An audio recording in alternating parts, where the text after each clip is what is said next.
नमस्कार दोस्तों, भक्ति ही शक्ति में आप सभी का स्वागत है। आज के ज़माने में भी कुछ लोग शुभ अशुभ चीज़ों को मानते हैं और जब बात चल रही हो सकून अपशकुन की तो छींक के बारे में बात करना तो बनता है। कई सारे लोग हैं जो पूजा के वक्त घर से बाहर निकलते वक्त छींक को बहुत ही अशुभ मानते हैं, मगर ज्योतिष और हिंदू शास्त्रों में छींक को हर समय अशुभ नहीं माना जाता। तो आइए जानते हैं कि किस वक्त छींक को शुभ और अशुभ माना जाता है। अगर आपने नए कपड़े खरीदे हैं और आप उन्हें पहन रहे हैं और पहनते वक्त कोई छींकता है तो इसका मतलब है कि दुगुनी खुशी आपको मिलने वाली है। माना जाता है कि आपको जल्द ही और नए कपड़े मिलने वाले हैं। अगर आप किसी नए व्यापार का शुभारंभ कर रहे हैं और उस समय छींक आ जाए तो समझिए कि व्यापार में सफलता मिलने वाली है। उदास मत होइएगा आप। यदि आपने नया घर बनवाया है और उसमें गृह प्रवेश करते समय कोई छींक दे तो कम से कम 4 घंटे के लिए गृह प्रवेश को रोक देना चाहिए। उसके बाद गणेश जी को घर में पहले प्रवेश करवाएं और फिर आप लोगों को घर में जाना चाहिए। अगर आप घर से किसी काम के लिए बाहर जा रहे हैं और कोई सामने से एक बार छींकता है तो समझे कि काम में बाधा जरूर आएगी। एक से अधिक बार छींकने से कार्य बहुत आसानी से हो जाता है। सोने और जागने के तुरंत बाद छींक का सुनना भी बहुत अशुभ माना जाता है। यदि आप कोई वस्तु की खरीदारी कर रहे हैं और उसी समय आपको छींक आ जाए या कोई सामने से छींक दे तो खरीदी हुई वस्तु से लाभ होने की संभावना अधिक रहती है। अगर आप किसी यात्रा पर जा रहे हैं या किसी ज़रूरी काम के लिए बाहर जा रहे हैं और आपकी बाईं ओर कोई छींकता है तो ये अशुभ माना जाता है।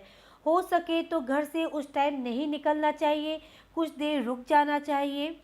और अगर काम बहुत ज़रूरी है कि आप लेट हो रहे हैं, जाना ज़रूरी है, आप जा नहीं पा रहे हैं, तो कुछ क्षण के लिए रुकें और 3 बार नारायण नारायण नारायण का जाप करके आप घर से अपना सीधा पाँव बाहर रखें और इस आशा के साथ बाहर रखें कि आपका काम ज़रूर सक्सेस होगा।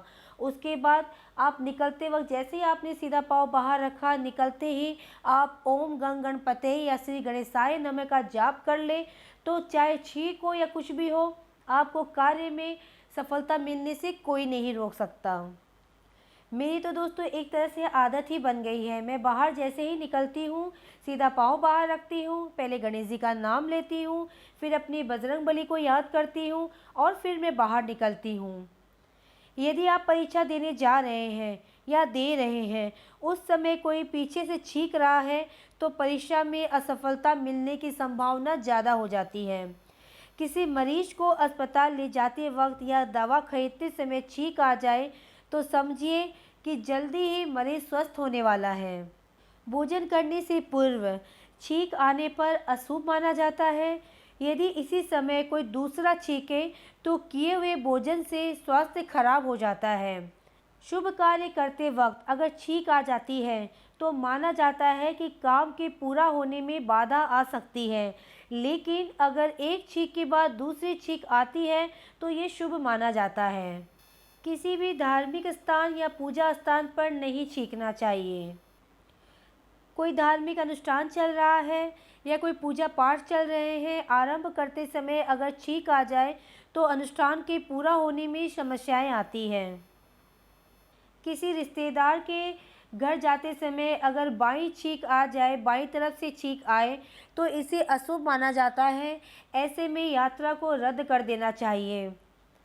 शगुन शास्त्र के अनुसार सामने की छींक लड़ाई झगड़ा करवाती है, पीछे की छींक से सुख मिलता है, वहीं बाएं तरफ की छींक से धन की और सुख के संकेत मिलते हैं।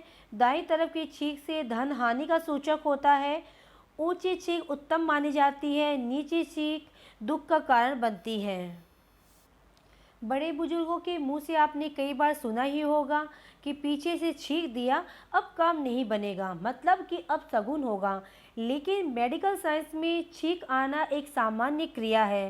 सर्दी, जुकाम या अन्य रोग की वजह से भी मनुष्य बार बार छींकता है। ये वीडियो मैंने आपको किसी भ्रम में डालने के लिए या कोई भ्रम पैदा करने के लिए नहीं बनाया है। ये अपनी अपनी मान्यताओं के अनुसार है। कई लोग छींक को सगुन अपशगुन मानते भी नहीं है, वो निरंतर अपना कार्य करते रहते हैं।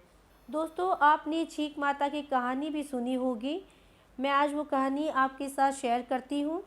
एक साहूकार परदेस आया। रात हो गई तो जंगल में ही रुक गया।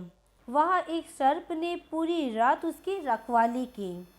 सुबह होते ही साहूकार ने सर्प देवता को दूध पतासा खिलाया। सर्प प्रसन्न हो गया।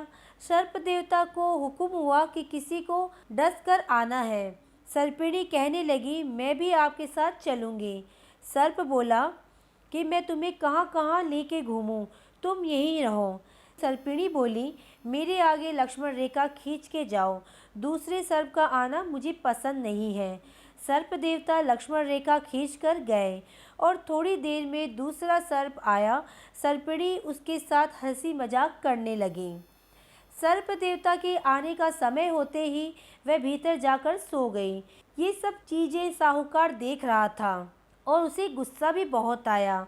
उसने जाकर सर्पिणी को 7 बार चिमटा से मारा और वहाँ से आ गया। सर्प आया तो सर्पिणी शिकायत करने लगी कि आपने तो साहूकार की रक्षा की और उसने तो मुझे चिमटा से मारा। सर्प ने कहा, कुछ तो कारण होगा। पता करने हेतु सर्प पानी के घड़े के पीछे छिप गया। साहूकार परिंदे से लोटा भरकर जाने लगा तो छींक आ गई। तो साहूकारनी ने बोला, छींक आ गई है, बैठ जाओ। ऐसे 3 बार हो गया और साहूकार झुंझला गया।